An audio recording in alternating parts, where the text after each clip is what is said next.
Have you ever wondered how audiologists know so much about hearing loss, balance, and tinnitus? Hey guys, welcome back to the DrCliffAuD vlog. This is vlog number 195, and man, we are getting pretty close to 200 vlogs. I remember back when I did 100 vlogs and I was thinking about actually stopping the vlog, and here we are, like nearly 2 years later, and I'm still doing these pretty much every single weekend. Well, here we go. What are we talking about today? We are talking about externships, specifically for audiologists. Now, you might have no clue what an externship actually is. You've probably heard of the term internship. Well, this is a little bit different. Now, before I get into externships, what they are and how they help audiologists learn a ton of information in a very short amount of time, do me a huge favor and click that like button. It really helps out the channel. And if you are not yet subscribed to the channel with notifications turned on, go ahead and do that as well.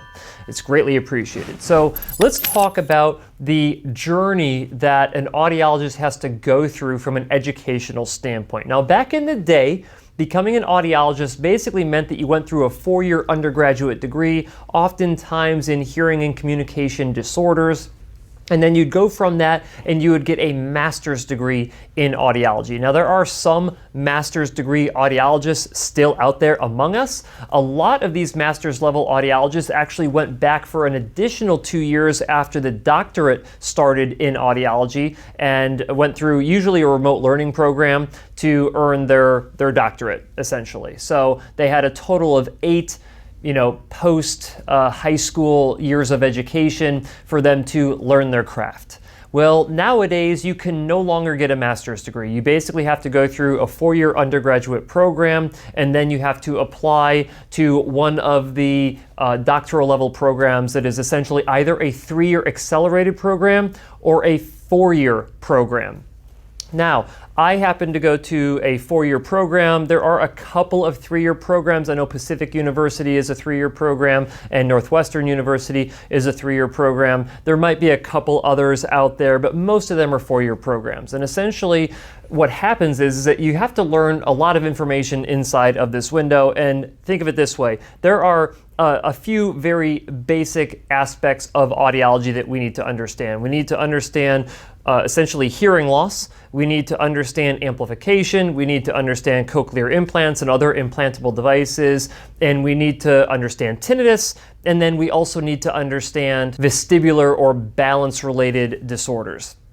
And so that's a lot of different topics that really involves the ears that we have to learn about. And to give you an understanding, I actually came from a background in exercise science. Now, it was a decent science background, having to understand human physiology, human anatomy, but very little of it was directed towards the human ear.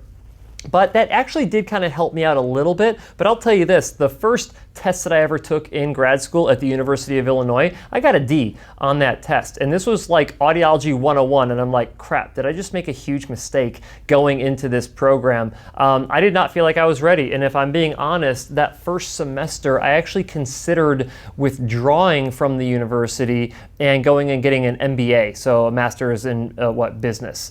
And I thought better of it. I'm like, you know what? Let's just commit a lot of energy to trying to understand this topic that I have no foundational understanding of. Because like I said, most people come into this particular profession with an undergraduate degree in communication disorders. So they've had probably some level of intro to audiology course. They've probably taken a decent amount of speech courses to understand human speech and all of that.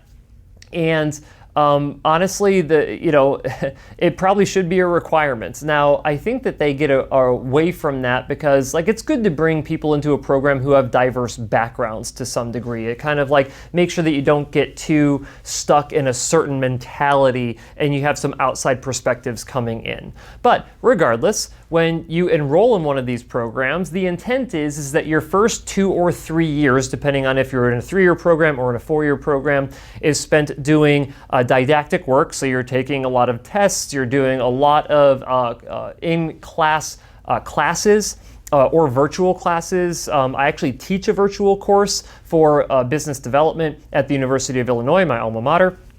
And And you also do clinical rotations. So usually you have some kind of in-university clinic to where you have the clinical preceptors who are also potentially teaching you some of your courses, and you're seeing patients in there under their supervision.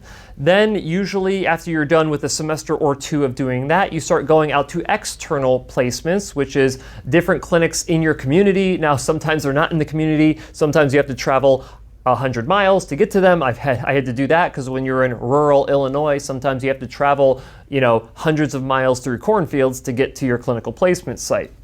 But generally, they try to give you a different variety of perspectives of audiology. Okay, so I had like a hospital placement, had a private practice placement, had a VA placement.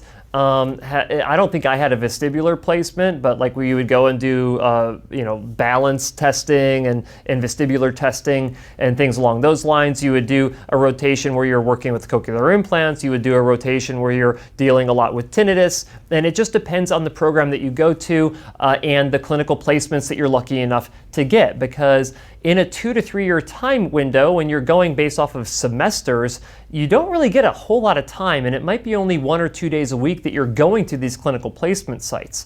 And so by the time you're done with your second or third year, you're ready to take what we call the praxis test. This is the test that you have to pass to show that you have enough general knowledge of audiology to get licensed when you graduate. And the difference between going into audiology and going into like a medical doctor field where you're going through pre-med and then you go to med school is that when you graduate med school, that is when you start your residency. Well, in audiology, you essentially go through these first 2 to 3 years of doing didactic work and clinical rotations to, okay, you're now done with your like university type setting, and you need to go out into the world at large and find yourself an externship site. And when you do this, you're basically applying to all of these different locations that are looking to bring in a student or 2 or 3 students for an entire calendar year. And you basically go there like you're an employee for that entire year. So that last semester, one of the beefs that some people have is that you actually pay tuition while you're going to work. Now, some places have a stipend. So like my clinic, Applied Hearing Solutions in Phoenix, we offer a stipend to an extern who would come in. So if we end up liking a student who applied for our externship enough, we will give them an offer to come work at our clinic and really learn at our clinic for an entire year, and we'll actually pay them to do that learning. Now, they're probably still paying their university, so I don't know what they do with the money. Like either they get a student loan to pay for the university fees, or they use the stipend money to pay the university, but then they need some living expenses. So it's kind of like a weird situation. You're not making a ton of money, and some externship placements offer no money. So not only are you paying tuition to the school, but you're also paying for your living expenses, and you're working at the same time.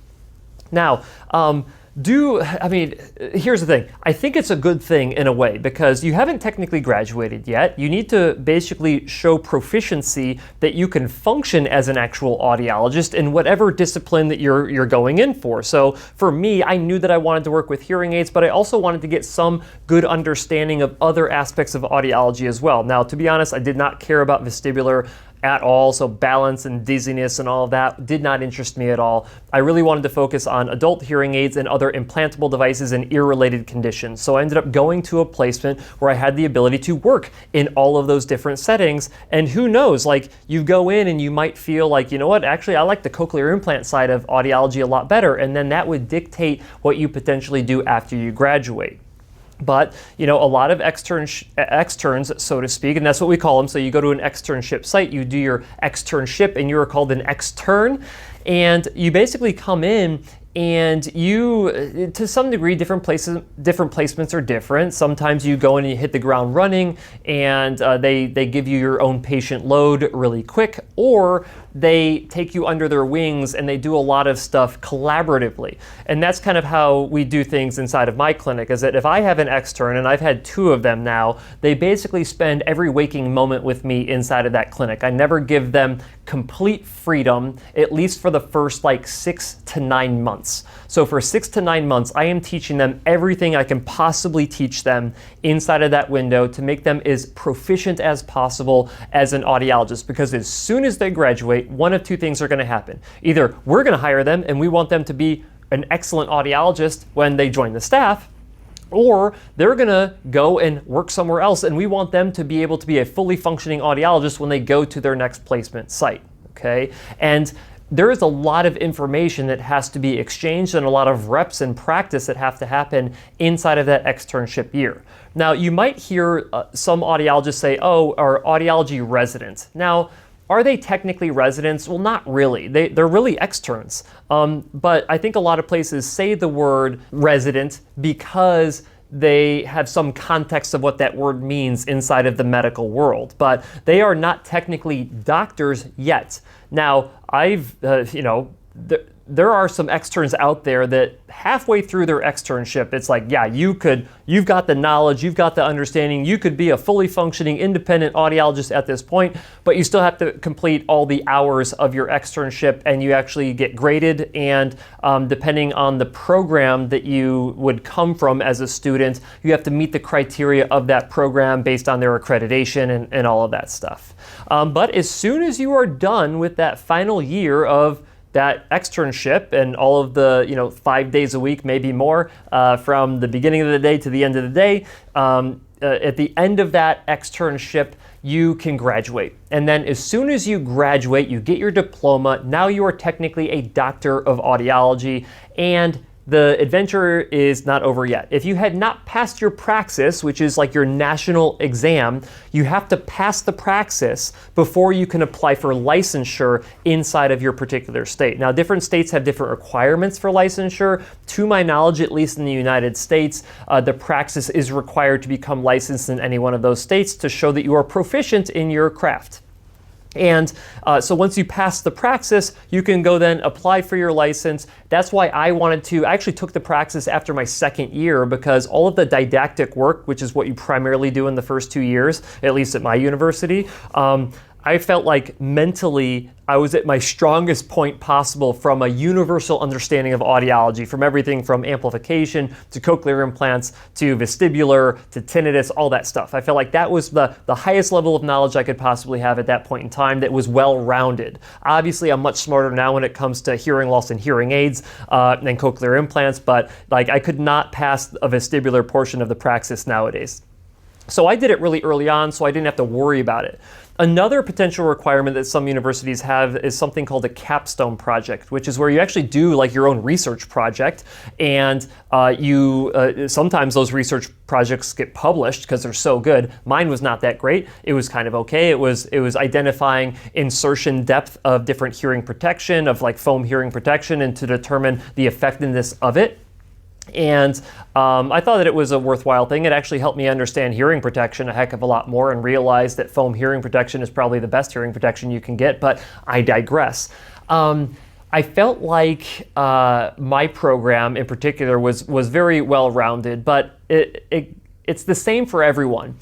You get out of a program what you put into it. So if you ended up putting in a lot of work in the first 2 to 3 years of your program, you come out being a really strong candidate for an externship. If you just feel like you can just like cruise through the whole thing, if you just are the type of person who gets A's throughout your entire time in school, which was definitely not me, sometimes when it comes to the application of that information, you're not that good at it, right? Because you're really good at like memorizing things for a test, but you're not good at implementing that stuff. Now, that's not true for everyone, but I see the same thing because now I'm at the point where we're actually interviewing externs for our clinical placement. And if we don't feel like that extern has a good foundational understanding of knowledge, then we don't offer them a position. I'd rather go without an extern inside of our clinic rather than offer someone who I do not feel is coming in ready to hit the ground running and learn a ton of information in a relatively short amount of time of 1 year. You need to come out of that year being not a like full-on expert, but you need to be like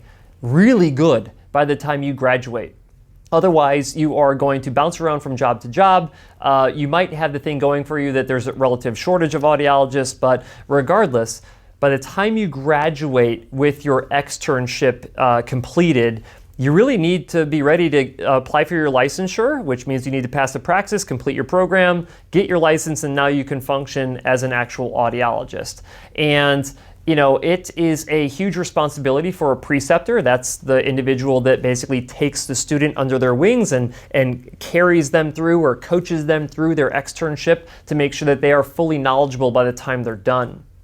And I find it very valuable myself to make sure that not just me, but all of the providers and staff inside of the clinic kind of teach as much as we can to an extern. So even if they don't stay with us long term, they could go out into the open marketplace and be a really strong audiologist. And I think that the future of audiology will be better if we put a lot of time and energy into developing the audiologists who are going to come after us. And I think that that's actually a big part about what I do with my YouTube channel, is that I wanna leave the profession of audiology in a better place than when I came into it. I feel like we had some great stewards of the profession as I came into the profession, and I feel like you know, that we need to rely on some younger audiologists to continue that into the future, as some of the historical figures inside of the profession are moving on into retirement, understandably so.